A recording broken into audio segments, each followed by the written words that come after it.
आपण आज बनवणार आहोत खाजा. खाजा म्हणा किंवा चिरोटे म्हणा, ते बनवणार आहोत. कसे बनवायचे ते बघूया. 2 वाट्या मैदा घेतलेला आहे.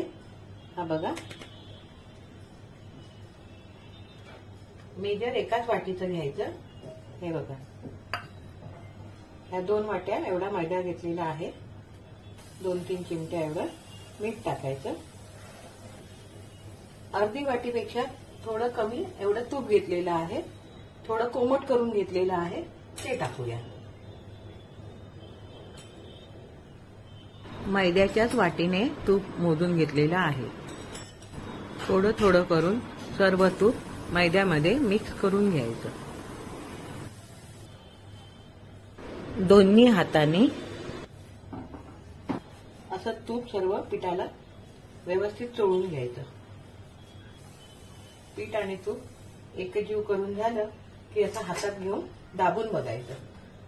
व्यवस्थित गोळा तयार झाला की समजायचं आपल्या पिठाला तूप छान दाबलेलं आहे. हे बघा, आता थोडं थोडं पाणी घालून पीठ मळून घेऊया. त्याला पीठ थोडं घट्टच मळायचंय. चपातीला पीठ मळतो सैल, तसं सैल पीठ मळायचं नाही. जसं आपण पुऱ्यांना पीठ मळतो ना, त्याप्रमाणे पीठ मळून घ्यायचंय घट्ट. एकदम मऊसूत असं आपल्याला हा गोळा तयार करून घ्यायचा आहे. पाणी लागेल तसं थोडं थोडं घालायचं.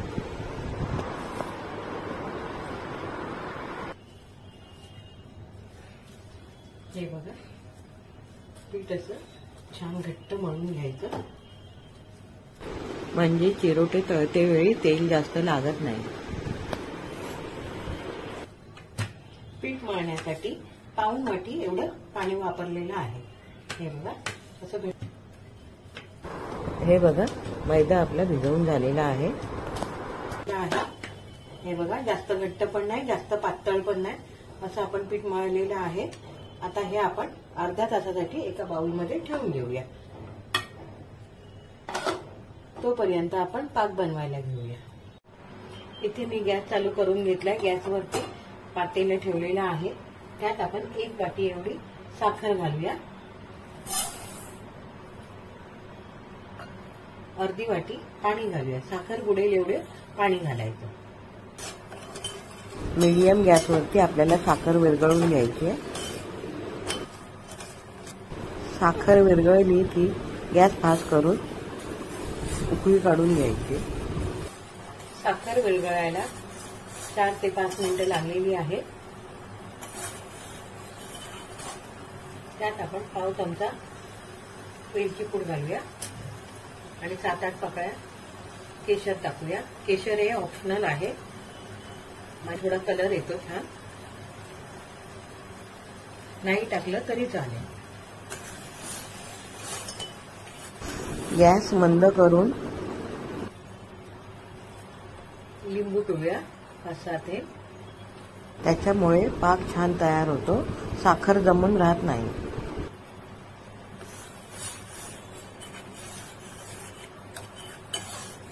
परत 2-3 मिनिटं पाक छान उकळून घेऊया.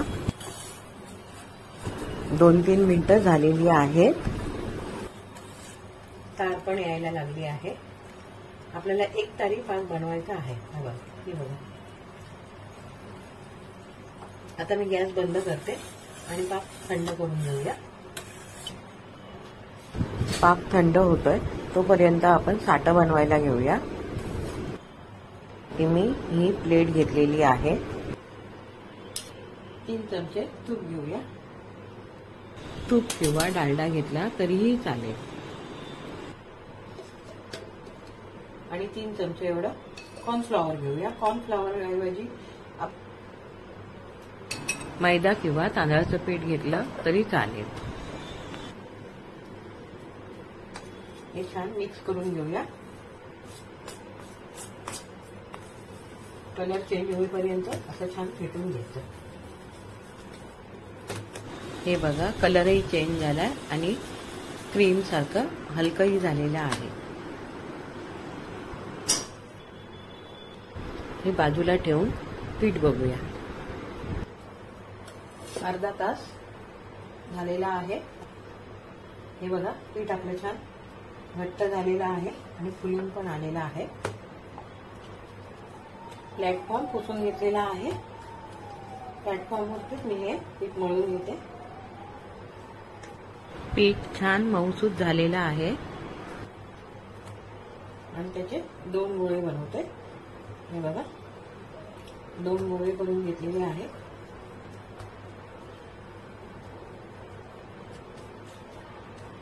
ते असे लांबट करून घेऊया। लांबट रोल करून घ्यायचा, असा सुरीने कट करून घेऊया। 6 गोळे करून घेऊया। 6 घ्या, 7 घ्या, तुम्हाला दुसऱ्या लाटीचे पण गोळे करून घेऊया।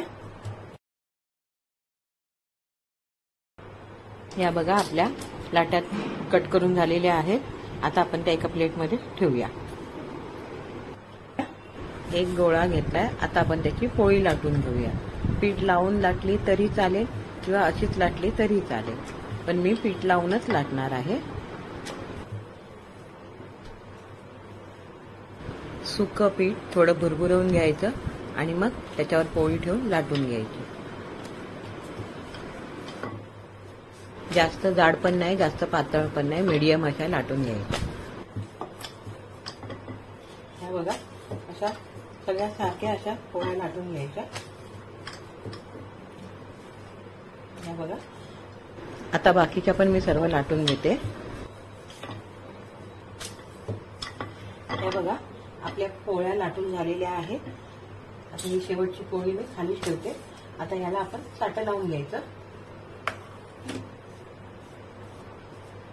पोळीला असं पसरवून असं साठं लावून घ्यायचं। जेवढं साठं व्यवस्थित आपण लावून घेणार ना तेवढं आपले लेहर छान येणार। हे बघा पूर्ण पोळीला साठं लावून झालेलं आहे। त्यावरती दुसरी पोळी टाकायची।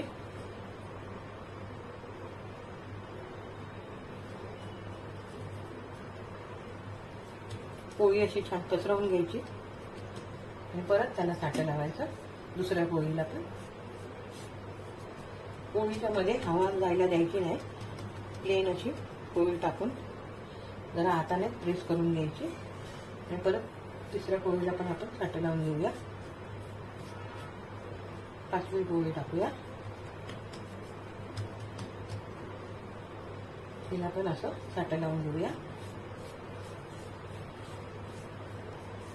सगळीकडे पसरवून असं साठं लावून घ्यायचं आणि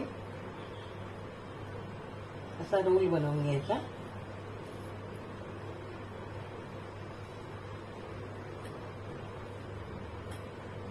हा बघा रोल बनवून झालेला आहे। थोडा दाबून घ्यायचा। 10-अर्धा इंचावरती कट करून घेऊया। हे बघा अशा प्रकारे कट करून घ्यायचे।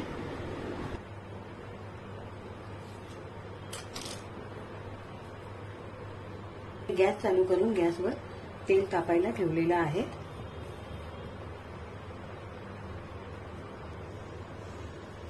तळ हाताच्या मध्ये ठेवायची आणि अशी थोडी प्रेस करून घ्यायची। हे बघा की असे लेहर येणार। हे बघा आता असं मी करून घेते।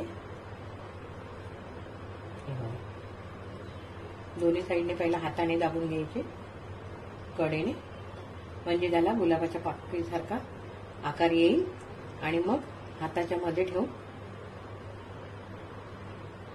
थोडी अशी वरच्या साईडने दाबून घ्यायची। हे बघा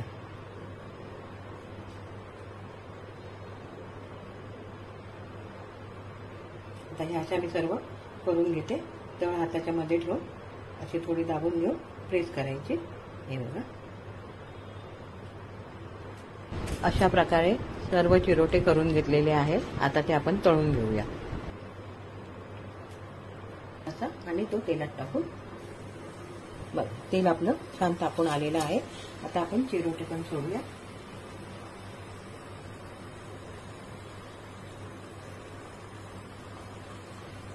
गॅस फास्ट करून पहिला तेल चांगलं तापवून घेतलं आणि मग गॅस मंद करून आपण हे आता तळून घेतो.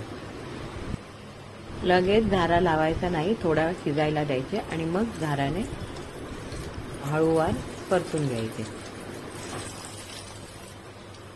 छान गोल्डन कलर येईपर्यंत तळून घ्यायचा.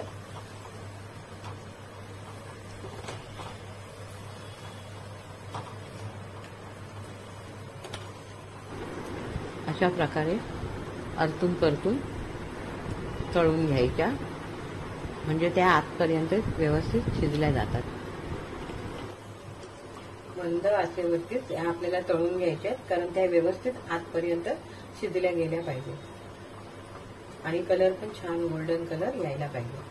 तसंच आपला पाक पण इथे थंड झालेला आहे, हा बघा, आणि छान घट्ट पण झालेला आहे. एकतारी पाक झालेला आहे. पाक तरी गरम हवा किंवा चिरोटे तरी गरम हवे, दोघांपैकी एक गरम हवा. आता आपला पाक थंड आहे पण चिरोटे गरम आहेत, मग गरम गरमच चिरोटे पाकामध्ये सोडायचे. हे बघा, असा गोल्डन कलर येईपर्यंत छान तळून घ्यायचे, म्हणजे त्या आतपर्यंत व्यवस्थित छान शिजले जातात. बघा, आता हे मी काढून घेते. आता गरम असते वेळीच आपण पाकात सोडूया आणि पाकामध्ये असे गोळवून हे बघा असं पाकामध्ये घालून ठेवायचे 2 मिनिटासाठी. 2-3 मिनिटं झालेली आहेत. आता आपण ते पाकातून बाहेर काढूया. चाळणीवरती ठेवणार आहोत, जेणेकरून जास्तीचा पाक असेल तो प्लेटमध्ये गळून राहील, म्हणजे जास्त गोड पण होणार नाही, प्रमाणात गोड होतील. पाकातून काढून चाळणीमध्ये ठेवायचे. आता आपण बाकीचे पण तसेच करून घेऊया.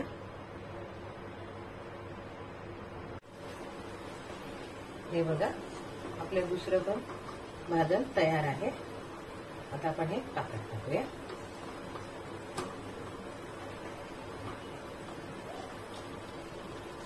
बघा किती छान लेयर आलेत बघा. हे बघा का, आणि चिरोटे गरम किंवा पाक गरम, चिरोटे थंड, असं दोन्ही गरम एकत्र घ्यायचं नाही, मग ते चिरोटे नरम होतात, खुसखुशीत होत नाही. हे आता आपण चिरोटे गरम घेतले असल्या कारणाने आपले चिरोटे खुसखुशीत असे होणार.